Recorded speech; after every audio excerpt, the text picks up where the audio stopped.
ॐ भूर्भुवः स्वः तत्सवितुर्वरेण्यं भर्गो देवस्य धीमहि धियो यो नः प्रचोदयात्। ॐ शान्ति शान्ति शान्तिः. Namaste my dear friends, this is video number 5 on the life beyond death. This video starts with how to deal with visitations. Although the phenomena of visitations by spirit are rare, there is no end to the misery of persons who fall in this unfortunate situation. Experience tells us that two-thirds of the reported incidents of haunting are figments of imagination of the subject because of fear.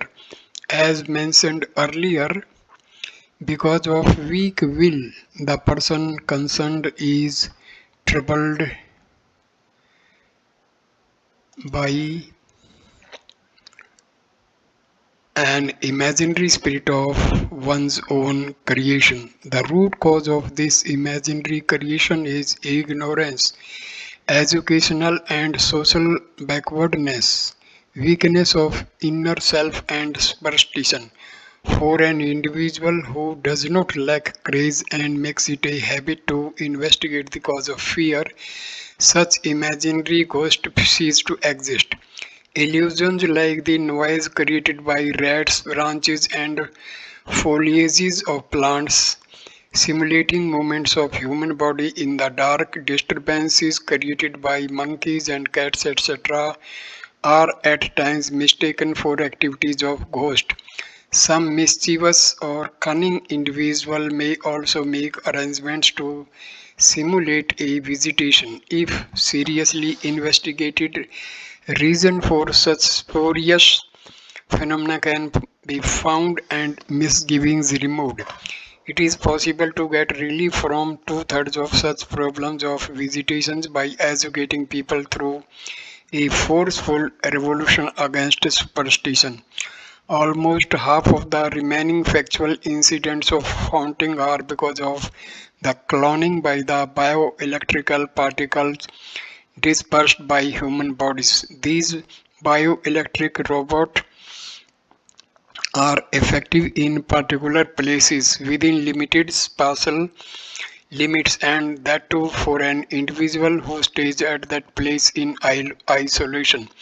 Spirits lose much of their power of manifestation in a crowd since the bioelectric clones have limited energy.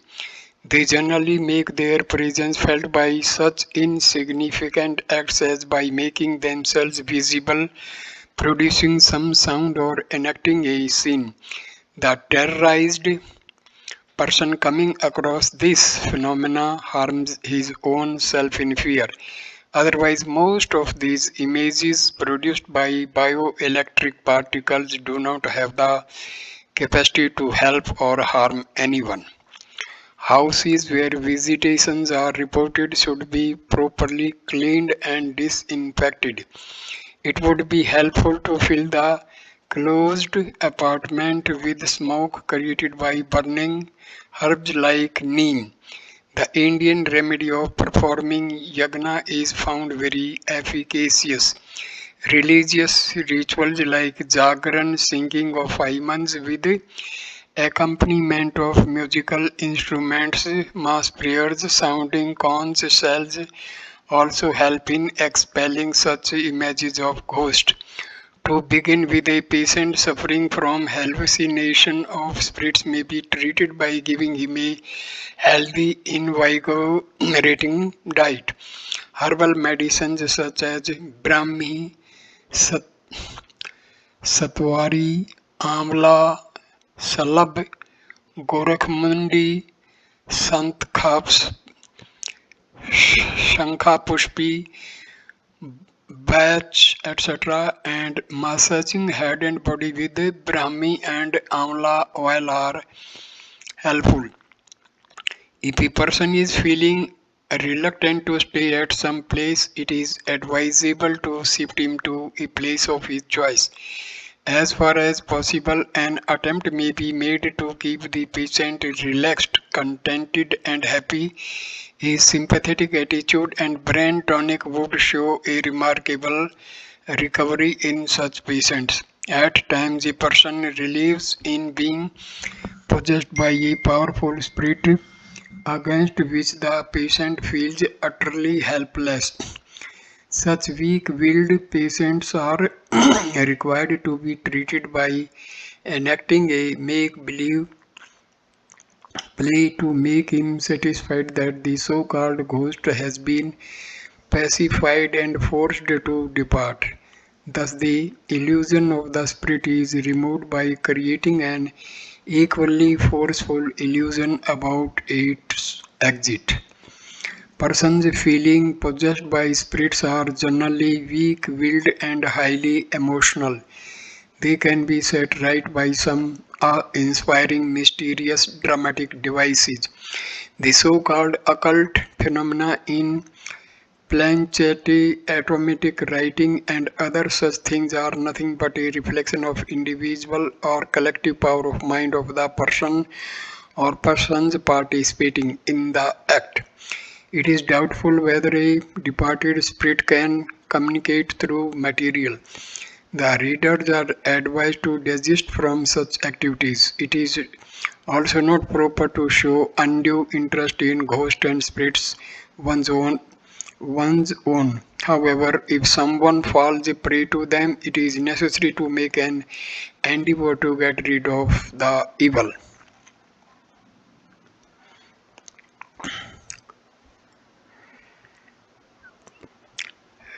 Chapter 8. Death to require preparation. It is indisputable that whosoever is born is destined to die. We are also going to die one day. If preparations for that great journey are made right now, since the time of death is unpredictable, the apprehensions and misery at the moment of death can be avoided.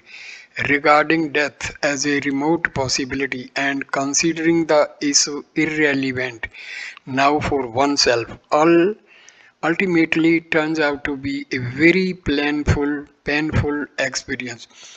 In the scheme of God, human life is meant to serve a great purpose.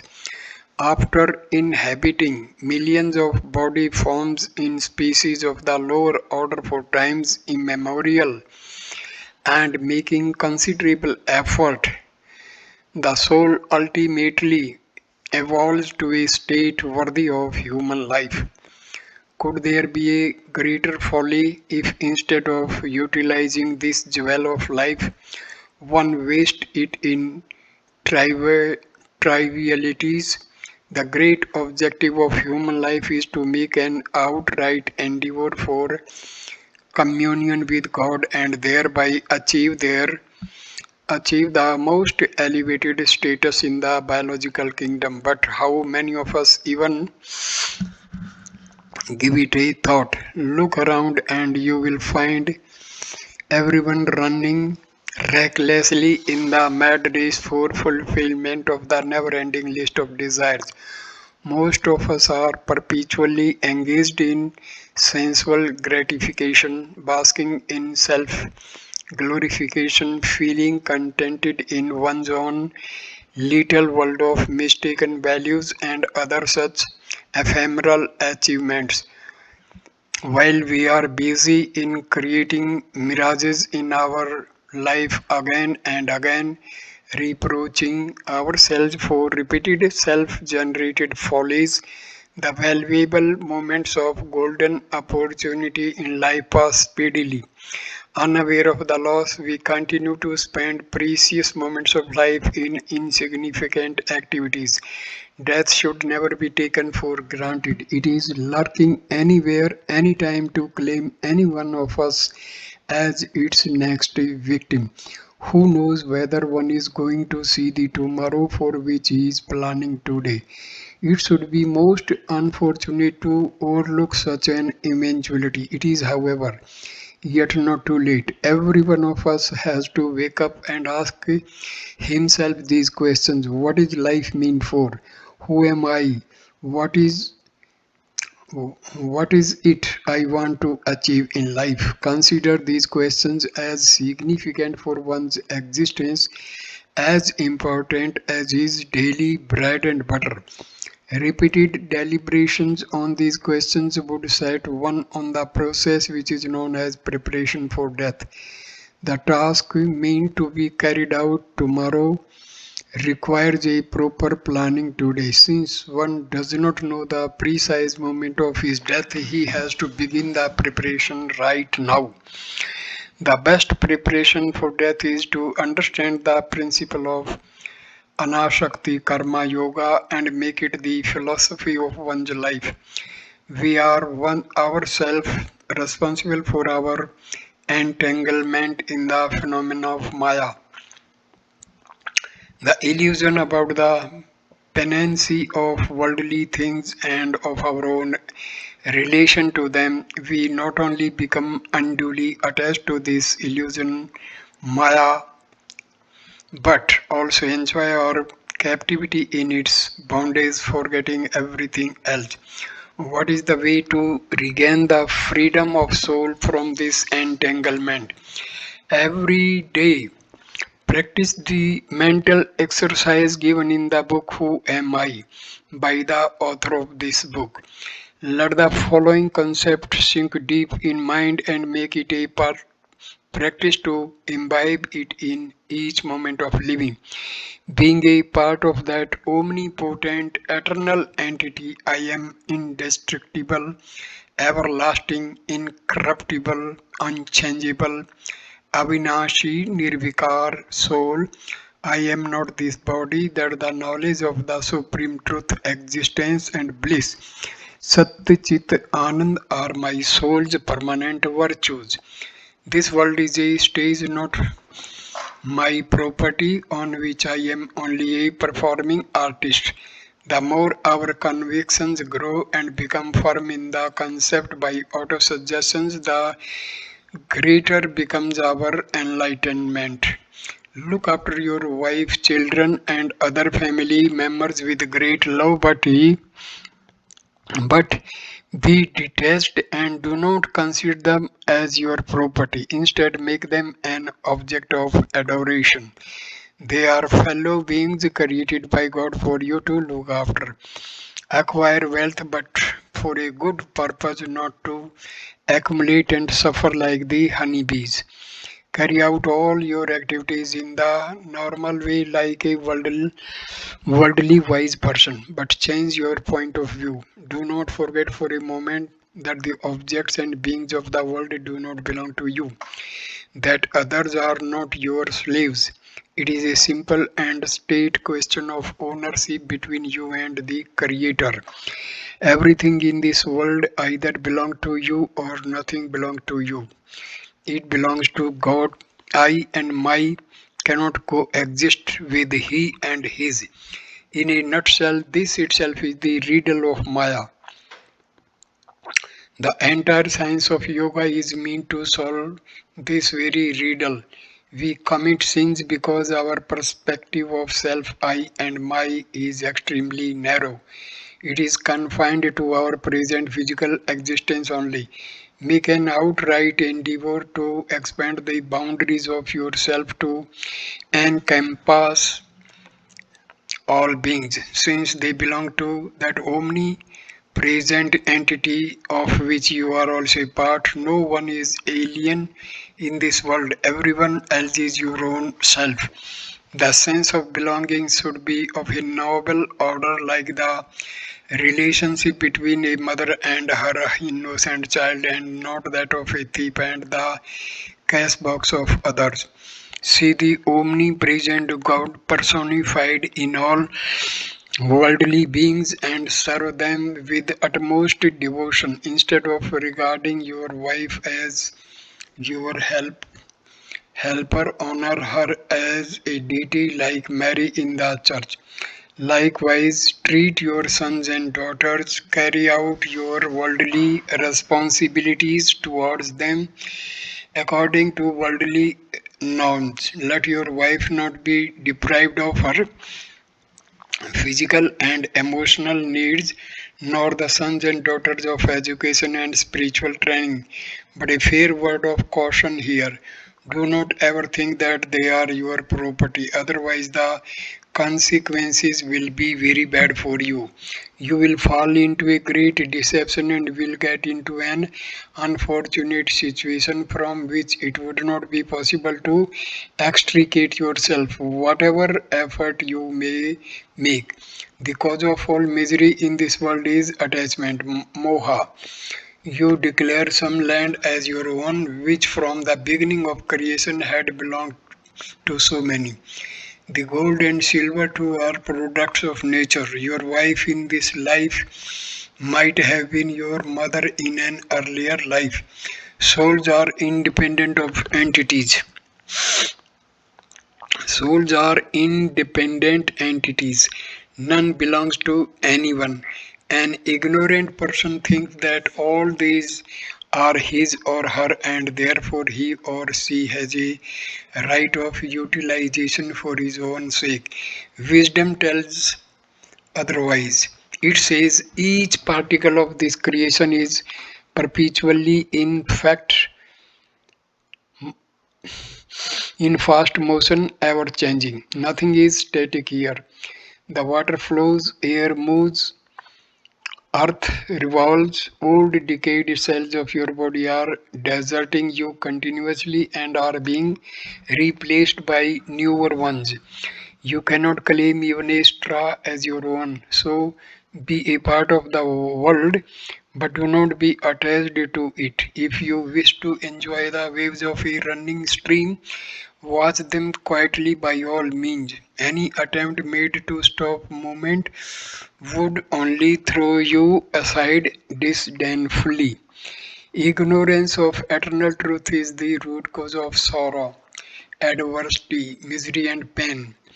There is one and only one root cause of suffering at the time of death, immolation in the inferno of hell. Wandering of soul are ghost and spirit and repeatedly falling in the trap of the cycle of birth and death, and that is the veil of ignorance surrounding the soul. So, friends, throw away this mask of ignorance and become enlightened. Do not live and die as one of the lowly innumerable creatures of the world. Have a taste of immortality, realize and enjoy the truth of your immortality. God is love, worship is love, heaven cannot be bought.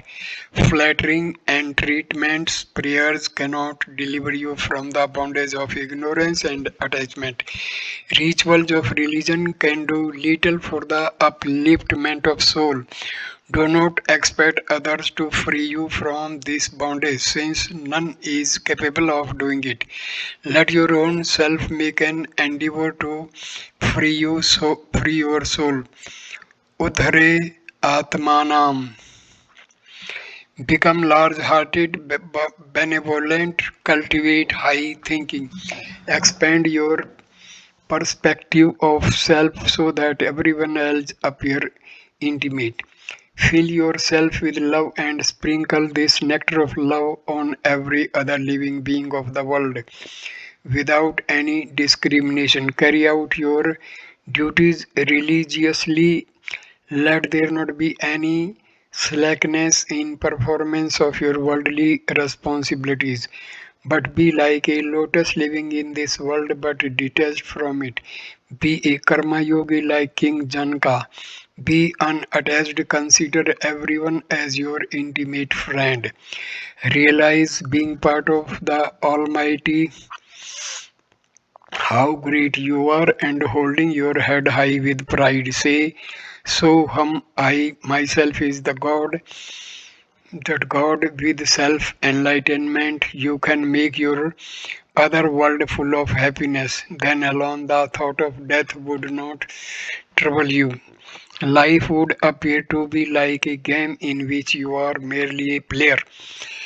You will be elevated and achieve the great goal of human life in this life itself. In order to prepare for death, begin to contemplate on the real nature of your soul right from this moment. As soon as you become convinced about your greatness, all bondage of Maya, Moha, illusion and attachment will be shattered. The changed perspective would provide you lasting happiness. Declare to your soul loudly that you cannot become mean, petty, and selfish since you are part of the supreme eternal existence and bliss.